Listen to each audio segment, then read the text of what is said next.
Hi. Hello again. Let's continue to discuss the third section of the principle of creation of the divine principle.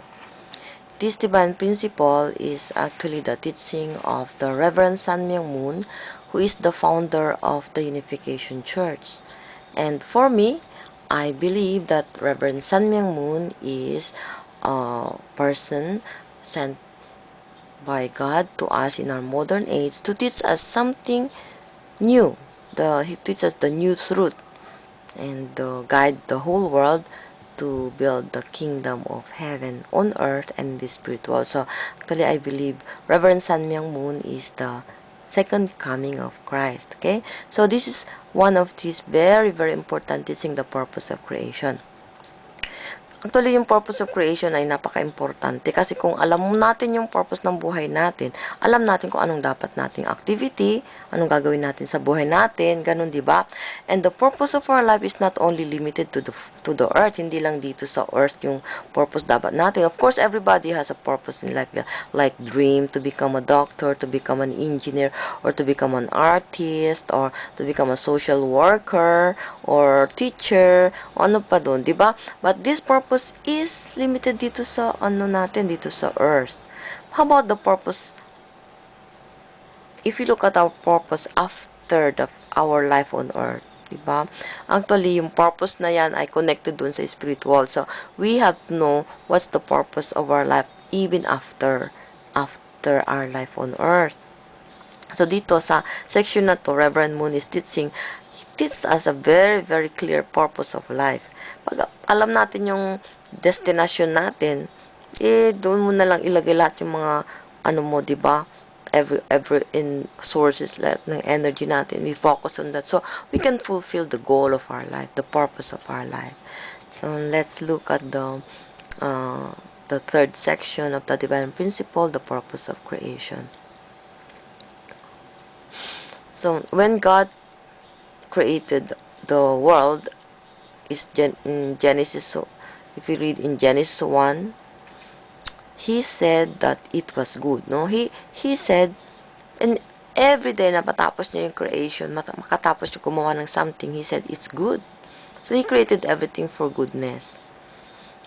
And then when he created Adam and Eve, after the creation of Adam and Eve, he said it was very good actually. Napakaganda daw ng pagkagawa niya sa tao. Actually, the most beautiful creation, and of course, as his children. So, we are created as a very special because we are created in the image of God. Sabi rin sa Bible, He created man and woman in His image. As we have learned in the previous discussions na merong dual characteristics ang Diyos, di ba? Meron siyang masculinity and femininity, and He manifested this masculinity through Adam and manifested this femininity through Eve. Kaya nga He created Adam and Eve, gumawa siya ng dalawa, man and woman, to manifest His nature. Ganon. So, and then, after that, He gave them very important blessing. He said in Genesis 1:28, "Be fruitful and multiply and fill the earth and subdue it, and have dominion over the fish of the sea and over the birds of the air and over every living thing that moves upon the earth." So, tatlo yung binigay niyang blessing kay Adam and Eve. Napaka-importanting blessing. We call it the three great blessings.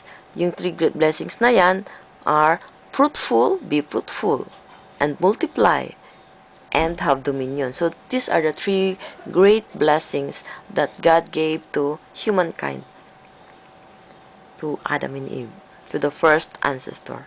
And since they are our ancestors, as human beings, our goal also, our purpose of life is the same, to fulfill the three great blessings in our life. Okay?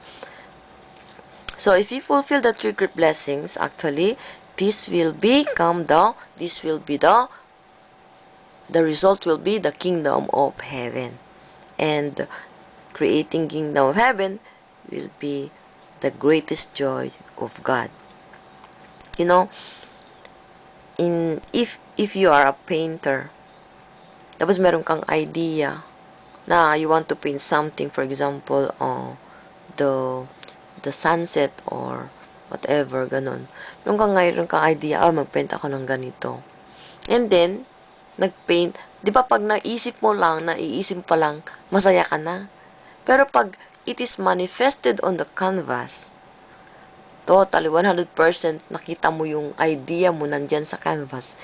Yung painter na yan, yung painter, if you are a painter, you will really be very, very happy and you will regard it as your masterpiece. Diba? Ganun din ang Diyos. Similarly, God also has that kind of desire. He wanted to create His kingdom on earth and in heaven, in the spirit world, through the great blessing. So, pag na-fulfill ng mga tao yung three great blessing, then God will be very, very, very happy.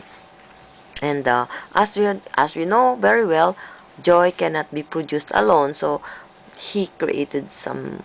God created some objects, both the plants, animals, and everything, and finally the man and woman. He created everything as His object for joy. And most especially, He created the man and woman as the substantial object partner. You know, substantial object partners, that's very, very, very important. Kasi, you know, God, ibig sabihin, God can relate to Adam and Eve directly. Ibig sabihin, man can have direct relationship with God.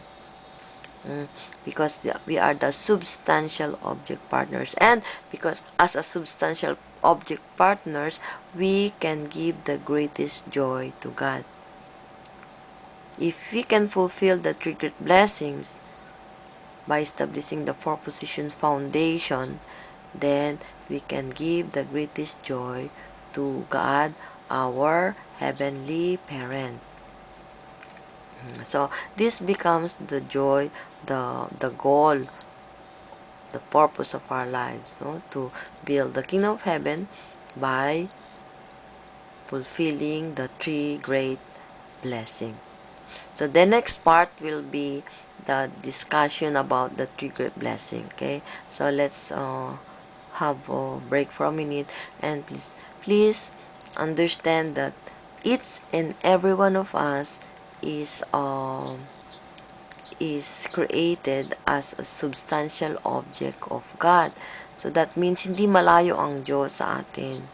God wanted to have a direct relationship with His children. Okay, so that was God's original hope. God's joy is to have a good relationship or very close relationship with His children. If you are a parent, you can really know this one. You can really experience God's feeling. When you have children, you wanted to have a good love relationship with your children, right? And when they become older, then you become closer to each other because you come to have the same similar experiences, and the children's heart becomes bigger or wider and similar to the parents. And finally, the children and parents can totally be one, and this will be the greatest joy of the parent too. Similarly, ganun din yung Diyos. Gusto rin niya na magkaroon ng very deep relationship with His children. Okay? So, because that's the purpose of our life. And we can do that by fulfilling the three great blessing that will be discussed next video.